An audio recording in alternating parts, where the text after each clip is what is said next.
streaming. We are just kind of doing a run through here today.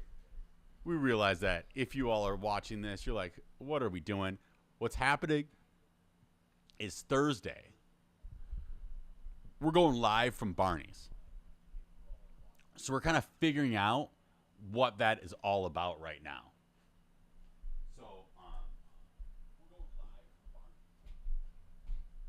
So we're kind of figuring out what that is all about. So there is a little delay. Well, let's check that. Like, check that my lips aren't delayed. Yeah. There's gonna be probably a pretty good buffer, I would imagine. But what we're gonna do for a while is we're gonna just continue to just test this for a bit and see how bad it gets, or if it stays like nice. Let's try to do a few different camera switches. We're going to continue to look at the computer. So you can see that we're pressing like 18, 15. We're going to keep on working through that. What's happening is we're going to be live from Barney's Thursday. We're really excited about it. We're going to be bringing in a bunch of different NFL athletes. We got some NFL commentators, sports commentators that are coming through. You're going to see a bunch of different super fans. So we're really excited to see what type of production we can truly bring to the fold. And so the reason that I'm on this live right now is the fact that we're just doing a sound test, making sure that we don't have too many glitches. And I don't know, it's going to take a little bit of time to see that all of this is working in the capacity that we want. But it looks like Ernie's giving me the okay. We're going to be on here for like 20 minutes, I think, to see what's really going on. Because as I know, technology sometimes loves to work right away, and then slowly over time just gets dicey. And so we're going to just see what really is going to allow, what this computer is going to allow us to do. What did we see? Well, at the last computer, when did it really start getting dicey? Was it at 20%? At 20%, we found like some major lag. So switch camera angles here and see each time that we hit a camera angle, is that when it's going to be a significant little uptick? Luckily, this computer does have more power than the last one, so hopefully we're not dealing with as much of that delay. Switch back to the headphones there and see, is my audio still not lagging behind, like while I'm chatting? So it's synced up. We're looking okay. We got Ernie in the place. He's doing his first live broadcast. This man's going to be doing so many different live broadcasts throughout his life. He's going to be probably with Jimmy Kimmel here within the next year. And so hopefully we don't lose him. Hopefully we're able to pop off quick enough that Ernie E is with us to the ride to the top as Purple Banter becomes the largest entertainment platform in the world. We have anybody even watching this test, Ernie? Does it say? Do we have any viewers on this test? 2 viewers. We got 2 viewers on the test. Raw House. Love the camera switches. Oh, we got Raw House in the place. Get ready. Purple Banter live at Barney's Beanery in West Hollywood this Thursday for the NFL Draft. Day 1 of the NFL Draft. We got some awesome people that are going to be coming out. So right now, you're just sitting on a test run for us. This is going to be boring. Thursday, starting at 4 p.m. Pacific time, it's going to be lights, camera, action. We're going to have the full Purple Banter team out there. And I can tell you, we got some interesting guests that are going to be coming through. Hollywood's one of those spots where you get some people that are willing to just come down, jump on a mic. Even though Purple Banter has basically no followers, somehow we've secured a great location and some unbelievable guests. You're going to be able to kind of experience our pop off together. It's going to be dope. So this Raw dude, whoever it is, Raw gal. Said, yes, Raider Raw is watching. Raider Raw in the place. Watching. We're so excited to have you. We're still kind of burpy. We're burpy not only in our technology, we are still burpy in life. But this is what it's going to be about. I'm going to give you one athlete that's coming through. This is just going to touch the surface. We got LeGarrette Blount that's going to come through, and it's going to be absolutely dope. He's got stories to tell. He's been one of the greatest NCAA athletes, one of the most exciting athletes during his day. And then I think he might even have a championship under his belt when he was over at the Patriots. And it's gonna be crazy. So I think we even have like a few different recording artists that are gonna come through that are super fans of their different teams. But that's just the kind of the surface level of where we're gonna be going. We're really excited. We're gonna have a lot of crowd interaction. It's gonna be myself, Cam, Katya. Hopefully we have Ernie E down there. I'm really trying to convince him today as much as possible.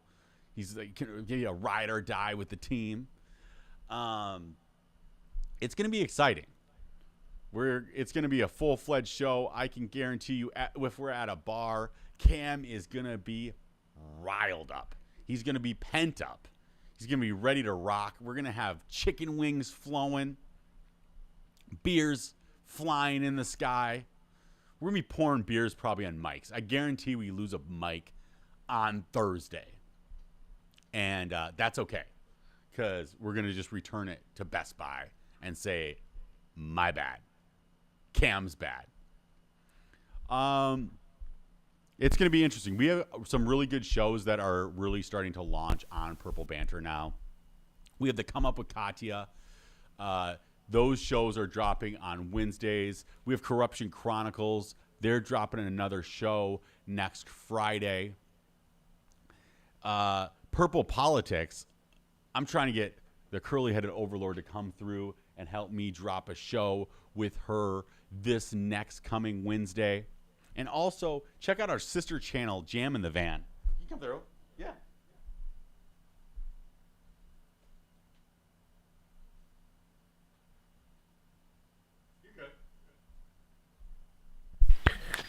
Also, someone, the Raw House guy said, Going on in here. Yeah, we're getting ready. We're doing a live show from Barney's Beanery in West Hollywood on Thursday.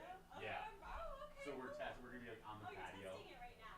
Yeah, we're just doing like a test. Cool. All right. We'll see you guys later. See ya. Have a good one. What was Rawhide saying? he said, oh, you're going to be live on the special on Sunday?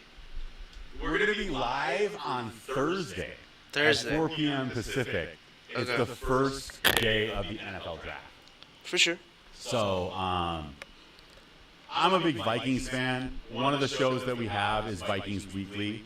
I pretty much leave that basically dormant while the season's not going. So you'll start seeing that pop up more once the draft is done. Then we get into trade talks. We've had some pretty cool things happen. We have a new coach, this O'Connor guy. He came from the Rams. He's the offensive coordinator. He was the offensive coordinator for the Rams. And then we have this guy, Quezzy. He's the new GM of our team. He's a super young guy. I think he's my age. I'm 34. I think Quezzy might be maybe 38. He seems like a pretty young dude. I could be wrong with that. We've just had so much movement in our team. We're going to have some major super fans come down there and just be chatting it up. So it's going to be a crazy day. It's going to be a huge day for Purple Banter that we even have the opportunity to be in this type of space and really like test our level of system that we can make a show like that happen. Because we're a small team. It's myself. We got intern Ernie.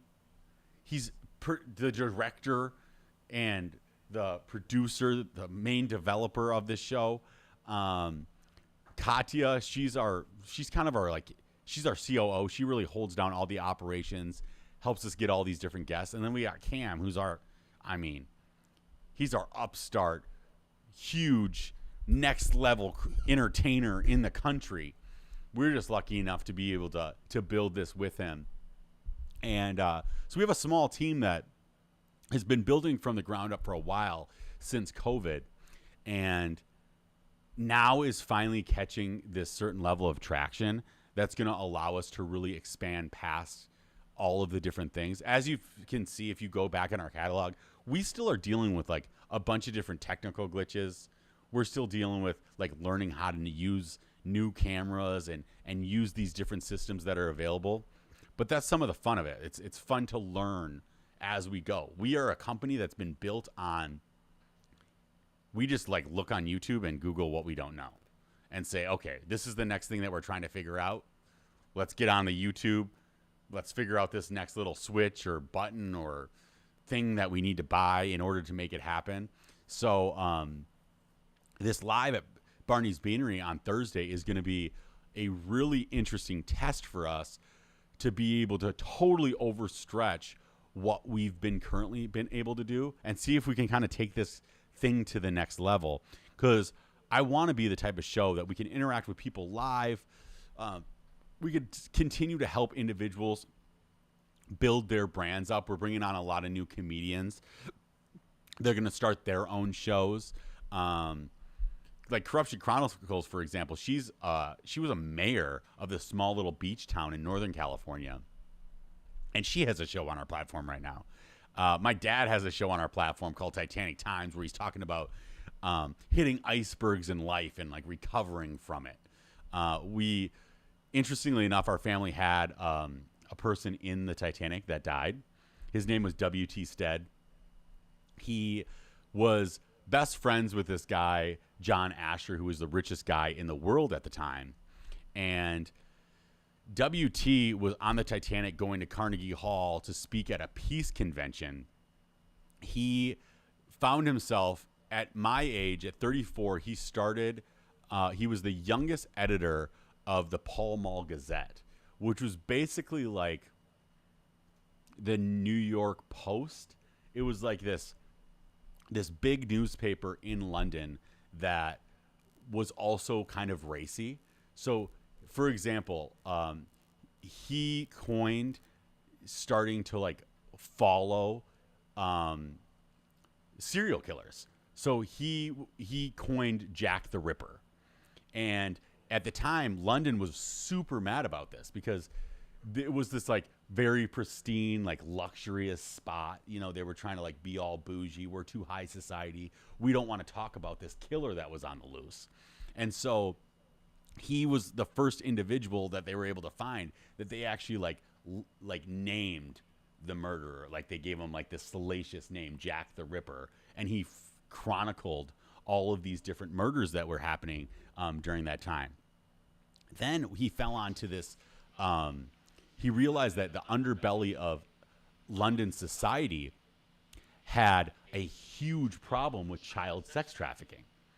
And he ends up going down as the first investigative journalist. He built that type of journalism from the ground up by his type of investigative work. And so his headlining journalism was when he actually, while he was trying to figure out what was going on in childhood sex trafficking, he actually bought a person.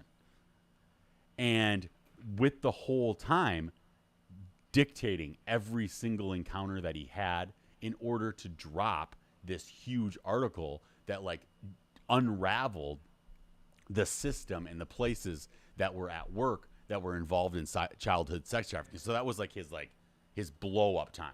He became a wildly known dude that was this weird, eccentric guy that just took things sometimes too far. But because of that, and where London was at in society at the time, he started to like rub shoulders with J.P. Morgan, John Asher, Houdini was like one of his best friends. And so him and John Asher was sitting at the top of the Titanic, and they were waiting for J.P. Morgan. And J.P. Morgan like he's like a huge mogul at the time. I mean, the fact that his name still exists today, like to imagine the momentum that he just like created. And I can't even remember what he was a mogul of. I think it was probably all of it. I'm guessing it was like trains and minerals and obviously finance.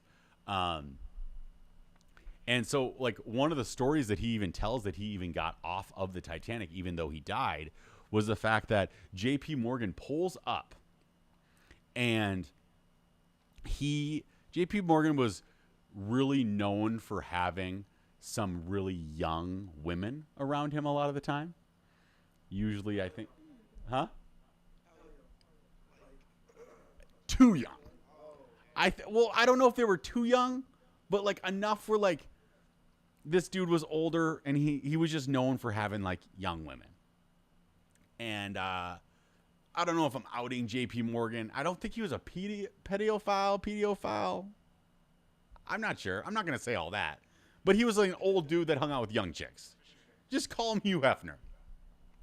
So they're literally sitting at the top of the Titanic. JP Morgan pulls up in his little caravan.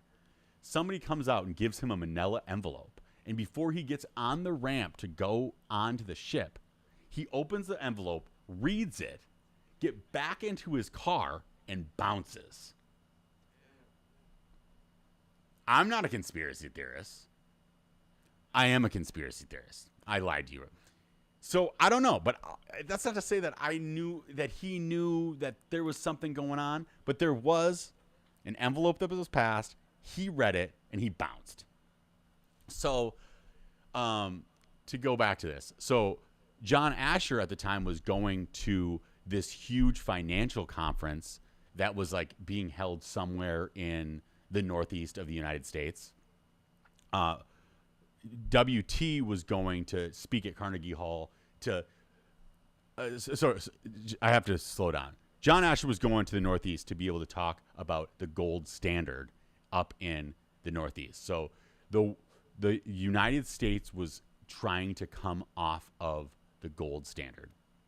And this is still always discussed in deep detail today, but because like some people like, I'm gold standard guy, I'm not. But this was a discussion that was happening at that moment, and that was why he was going there. He was a big gold standard guy. So he wanted us to stay on the gold standard because, for probably the reasons why everybody does. Like, he believed, gave some level of, like, stability, and it made more sense that, you don't want the whole economic system to be detethered from all of this. Now, really, really rich people want it to get detethered because then they have more control. You end up becoming the America that we are today now that we're off of the gold standard, because how much money did we print during COVID? And, everybody got $1,200 or maybe got $3,000. But at the same time, the government is like, hey, look at how much we did for you. How much have we paid in taxes? And like, how much did they really help? Like $2,400. Like, that's dope, but I think they owed us more if like this was the tragedy that it was. So there was a lot of people that wanted John Asher dead. He was a huge problem in the financial world at that time as the richest guy in the world. So he's like the Elon Musk that it's like Elon trying to buy Twitter and disheveled media the way it is now. He was this eccentric dude that was like, hey, we can't leave this because this is going to harm everybody. Now, WT was going to Carnegie Hall, and it was believed that he was going to release this huge new expose that was going to unravel childhood sex trafficking to a level that hadn't been seen before. And there's some people that believe that he actually had evidence that he could tie sex trafficking all the way back to the Vatican. So as we were talking about like priests getting all the booties, and this is still happening today, he was trying to like maybe throw down a WikiLeaks in a way that they hadn't really seen before at the time. And so,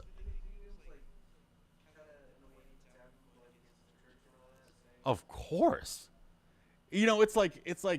anytime, even today, if you like disagree with the Pope, people like get a little bothered by it. Twitter's gonna blow up on you. Things don't change as far as people like, but I think back then, I think there was more allegiance to faith groups than there is today. We've definitely untethered ourselves from like killing people over faith as much as it was. Every single war back in the day was fought over faith, when now, although they'll mask wars in faith today, it usually is about like money and resources at the end of the day. And so going back to my like dad's podcast, Titanic Times, he's actually writing a book called Sink the Unsinkable, which is telling these different family stories that have been understood for a long time about a potential different premise of the fact that the Titanic might have gone down and it wasn't an accident. It might have been one of our first like 9/11 events where there was a lot of like societal things that were happening in that moment, and there was reason that people would have wanted it to go down. And so it's a pretty interesting book. He has it written. He's just working on like the publishing of it right now. So it's gonna be wild. April 28th, we are going to be live at 4 p.m. Pacific time. And we're going to be live at Barney's Beanery in West Hollywood.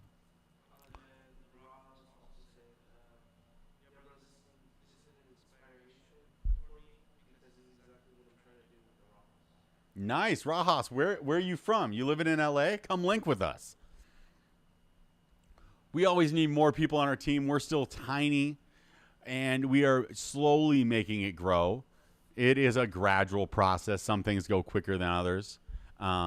Luckily, when you do find like your lane of something that works, you have like these little pops that slowly ignite it. I mean, honestly, 2.5 years ago in the middle of COVID, I didn't know how to even use what the system OBS that we're using in order to have DSLR cameras and using like an A10 mini to be able to stream and record it like this.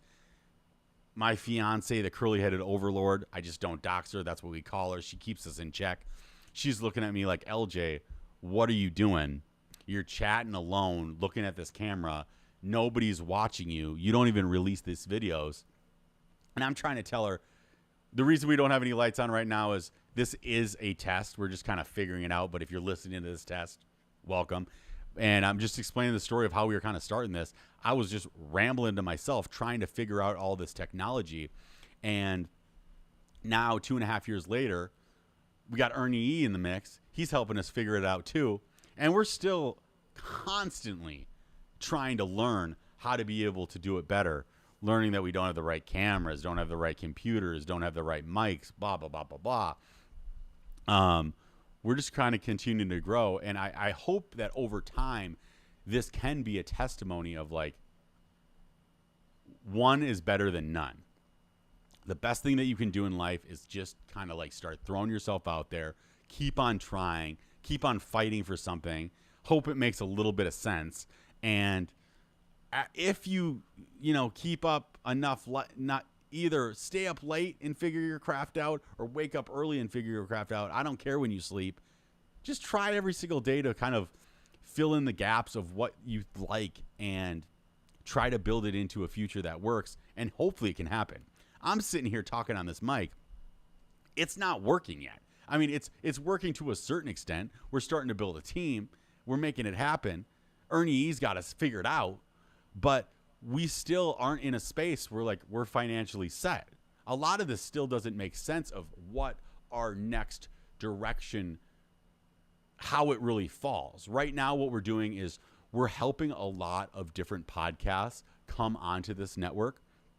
So anybody who's out there that wants to build a podcast, I'm bringing you in. We're chatting about what's this different niche that you're trying to fill. We're helping you with your logos. We're helping you get your YouTubes up. We're working, we can do the editing process. And then from that, I hope to kind of build this network of individuals that are just either having conversations about culture, politics, comedy.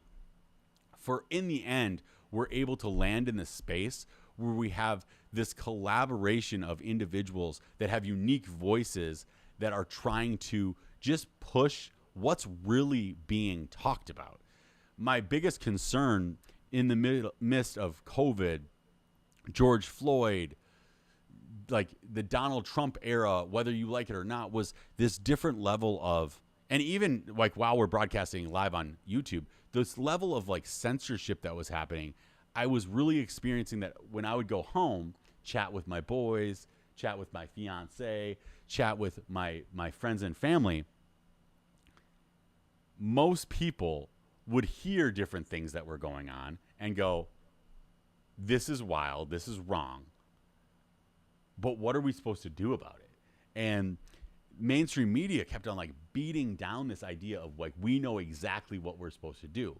And then when they started to build the prescription of like what we're supposed to do, that's when I really started to see the conversations leave. Because it's like when Donald Trump and like George Floyd was happening, everybody was kind of like universally like, yo, this is fucked up, right? Except people that voted for Donald Trump, which I have a bunch of friends and family that I love that were doing it. But we are all kind of in like a similar space. However, once it started to transition, everyone started to go, wait, I know this is fucked up, but I don't really like your plan for fixing it. I feel like you're trying to like force this pill down our throat that isn't really the conversation that was happening inside a lot of the places that I was chatting. And I want to continue to build a space where like individuals can bring those conversations to a space with larger platforms, having individuals that can view into it and say, oh, I do have your perspective. Because like you could look at me, I'm this Midwestern white guy from Minnesota who I always say that I'm more conservative. So you can look at me with this like idea of like, oh, you know everything about me because I'm this white dude from Minnesota and I say I'm conservative. But what you might not know is that I have radically different beliefs than my family members. And so I think all levels of like life, we get these ideas that like we paint this paintbrush of like, oh, this is what a young black female thinks. This is what a young Hispanic kid thinks. This is what an older white guy thinks. But at the same time, while we paint each other with these paintbrushes, we usually aren't considering the fact that even when we go home to our own people, there's such a diversity of opinion. Half the time that the politics aren't the same. They're all over the board. And so it's so funny when we let these other entities tell us, hey, if you're this kid from LA, you're not going to like a guy from Minnesota. He doesn't think like you. Well, I don't think like my sister. So how are you going to possibly already know what I think like if I don't even agree with half my family members, and honestly vice versa, right? Because that was the biggest problem with Trump is he created, I actually don't know if he created it, but he leaned in to, if you're not with us, you're against us. And unfortunately, that's not going to work unless we get back to like, let's get everybody back in the same room. We got to talk about this. I know one thing. Everybody wants to live a better life. Everybody wants security, safety, wealth, health. They want to believe in whatever God they want to believe in. They want to be able to pray. They want to pray. They want to be able to eat what they want to eat. They want to be able to work where they want to work. And they want to be able to do it without anybody else being able to get in their bullshit. And they certainly don't want the cops or a landlord or a neighbor to tell them that they're doing anything wrong. Unless you murder, rape, or steal. That's the only time that I can be like, don't do that. Like, maybe we need to discuss that maybe you got to go away for a while. And that's the only cancel culture I think that should honestly be available. Even when sometimes people steal, I still think there's a time where you need to evaluate, well, what was that person going through? Where are they at in life? How do they need it? But anyways, I just continue to feel this idea that like these entities love us divided, and I just think we all need to collide. We need to collide in conversation to actually get through to this next step. And that's kind of what this is about. This is what Purple Banter, but look, when you get into Purple Banter, we got Smart and Mild. This is a comedy podcast. It's raunchy. It's raw. It's going to be giving conversation about culture, politics, and comedy. And it's going to be it's wild. You're going to hear F-bombs. You're going to hear I'm going to literally say things on there that in 3 months I'm going to say, well, that's not true. That was almost kind of disgusting that I said that. So I do kind of want to continue to get better. At the same time, I think it's okay to air out some thoughts when they're happening. But then on like Purple Politics, it's myself and my fiance who are really trying to understand this discrepancy that I was kind of the analogy I was talking about earlier, because she's an Iraqi refugee who like has a totally different life experience than me. She's Ivy League educated, absolutely brilliant, has much more like an understanding of like what high education feels like, what it is to understand. She kind of like understands culture from a different lens than me. And so you get to kind of see that culture clash. And while the world, and she's like super lefty as you're going to get. And I'm more righty. So as the world was separating and screaming at each other and saying, you all aren't supposed to get along, you should freaking hate each other,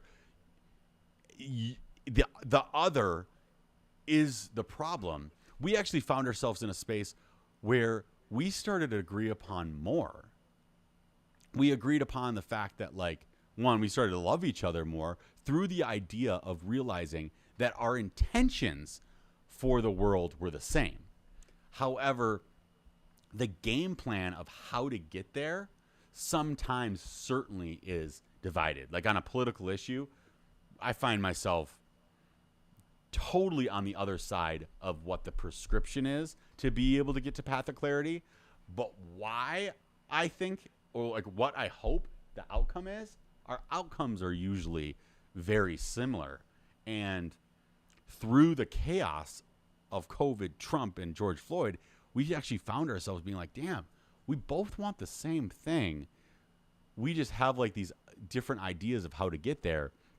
And we are like different versions of our friends that we would see them yelling at each other on like Instagram stories and Twitter, being like, fuck you, you're vile, you're disgusting. And we'd look at it, she would read me, and she'd be like, she would see, because we started following each other's friends, obviously. And so she would kind of like every once in a while show me like an Instagram of like one of my buddies that's like super right wing. And she'd be like, bro, what the fuck? And I'd be like, I hope she doesn't see that I like the post. Right? Because I thought he had a point. And then that would then kind of unravel into this argument of why I thought that guy had a point and why she understood it to be vulgar, disgusting, the opposite of a valuable point, you know, the most disgusting point. And so through that, we together started to like see, I can kind of see through her lens a little bit more. It's not that I ultimately cannot see through an Iraqi female refugee's lens, but through my love of her, it gave me time and desire to try to figure that out. And I can kind of like, I have a little bit better picture. I'm like, okay, I know how she's going to feel about that, the why she feels about that. While other people, while they got locked in their homes, were just like, fuck it. Like, oh, I see that friend on Twitter, delete or repost and just give them that huge FU. I didn't have that. Literally, the opposite opinion was beside me all of COVID.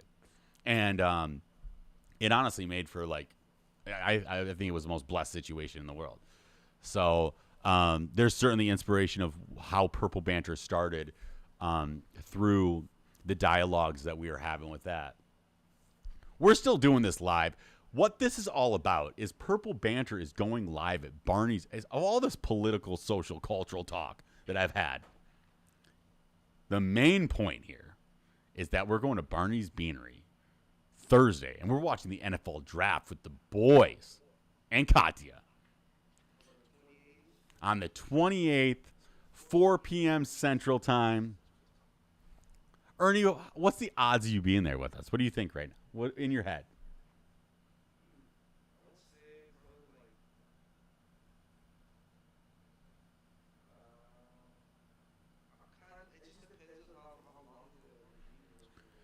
Ernie's playing hardball with me right now.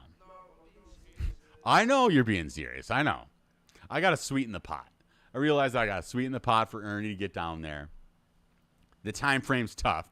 This man's building a career. He's a young kid, wiling out in this world. He's got a bright future ahead of him. Yeah, it's all about the time frame. I think you're going to be all right, though. It might be an in and out thing.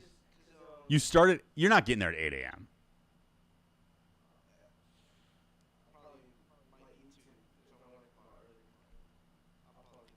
So you're going to be there for like 5 hours? Dude, Ernie's got this work ethic. He's this young boy. He's ready to rock. Going to be at the job fair for 5 hours. Get in your time. Do you get to start training right away?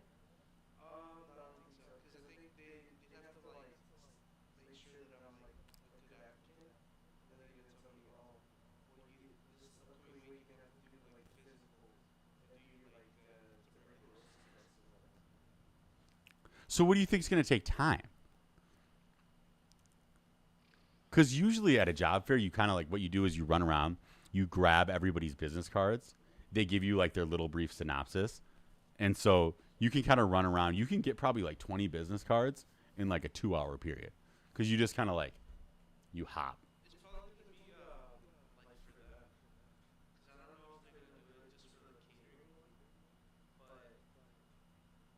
Or are you helping out? Are you help? Okay.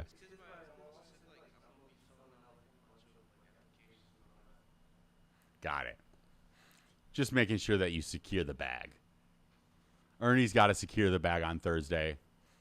I'm trying to secure another bag. We're in a deep, tough negotiation right now. We're going to make it out. It's going to be good. It looks like everything's going smooth right now. Oh, we're at 22% though. Now it's at 24. I saw it at 24 for a second. Yeah. See, now it's starting to rise up. That's why we're taking a little bit of time here to like do this for a while to see really where everything's going. Do we have any lag yet? No, not yet. The audio's not lagging from me. Let's see. I'll keep on talking. See if the audio lags for me at all. I would imagine at 24%, it's got to be lagging a little bit, but we don't see it yet. That's crazy. Let's try to switch some camera angles while we're at this, and let's run it a little bit.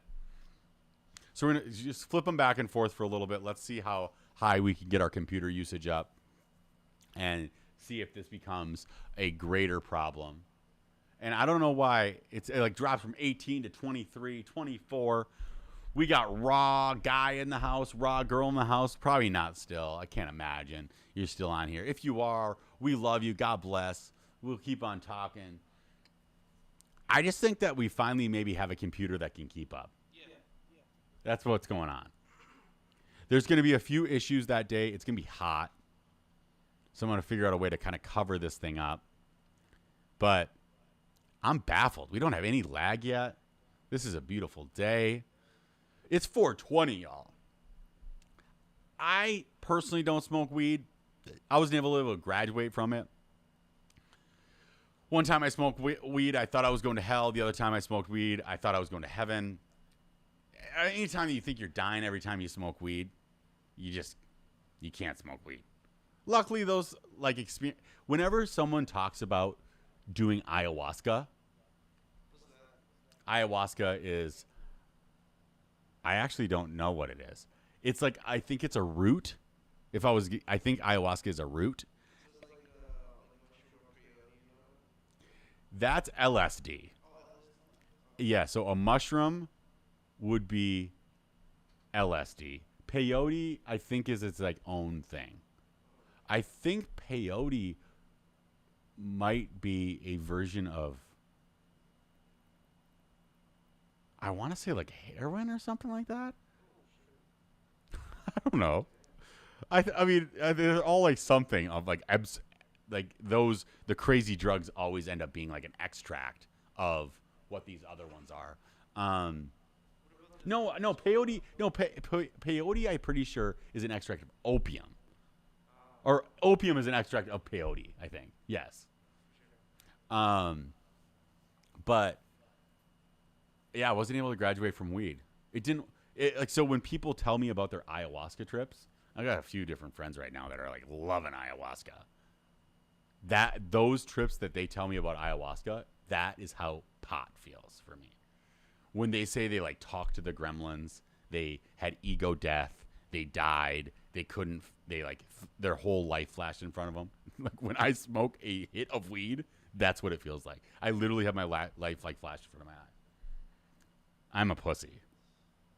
I don't know. I obviously you can tell any guy that can sit around and talk for 40 minutes just straight. I mean, I probably got different levers in my brain that are already open that maybe I shouldn't like worry about like reopening. Probably should make sure those doors. There was this one time that I like the last time I smoked it like I could tell that I was off for like probably a month after it because there's something like about what it did. It opened like a lever in my brain where I'm like, I just can't have that much. It was almost like if you had an open wound and I felt like I like opened a wound in my brain for a while. I was like, damn, I can't. This weed thing is wild. But every single one of my friends smokes weed all day. Pretty much all day. Definitely on 420. I am on the west side of Venice right now, and I might be the only person in LA on the west side that hasn't touched marijuana today. It's possible. It's certainly a possibility that I might, Ernie is obviously not hitting it today. He's a young college boy who doesn't engage in those types of endeavors. But I'm talking about anybody on the west side of LA, outside of me and Ernie. They blazing joints today. You can smell it in the air. The deals. We were just talking about this today. Now everybody has like a corporate sponsored weed deal today. 10 years ago, the cops would be out on a day like today. And they would just be like arresting everybody because it was 420. Even some places of LA, they're still arresting everybody just because cops like love it. It's obviously like their job, but at the same time, they kind of suck sometimes. And so, yeah, there's probably some cops running around LA today, arresting people for absolutely no reason. And if you're still in jail for weed right now, on 420, and seeing like brand partnerships, and you're in there for like 10 years, I'd be busting out today.